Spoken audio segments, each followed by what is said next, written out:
Gördüğünüz gibi günlerdir sosyal medyalarda belki görüyorsunuzdur. Biz sabahtan akşama kadar burada duruyoruz. Sessizce, barışçıl bir şekilde sadece kendi ailemizi Çin'den Nazi toplama kamplarında tutsak edilmiş aile yakınlarımızdan, sevdiklerimizi araması ve onlardan haber alabilmek için, onların durumunu öğrenebilmek için ve onları şartsız serbest bırakılabilmesi için biz burada dilekçemizi getirip burada bekliyoruz. Ancak hiçbir yetkili çıkıp bu dilekçemizi almayı cesaret edemiyor. Şimdi ben tüm arkadaşlara, tüm dünya halkına, herkese sesleniyorum. Artık bizim yanımızda olun. Bizi destek verin. Bu sadece bize değil, bu sadece biz Uygur Türkler için değil.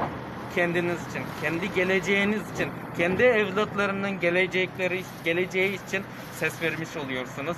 Çünkü Çin adeta bir soykırım uyguluyor, adeta bir insanlık suçu yapılıyor. Eğer bir gün bu Çin'e karşı, Çin zalimlerine karşı, Çin diktatörüne karşı dur demezsek, yarın dünyanın başka bir ucunda başka bir diktatör aynı şekilde Çin'e benzeyen insanlık dışı soykırım uygulamaları, politikaları yapar.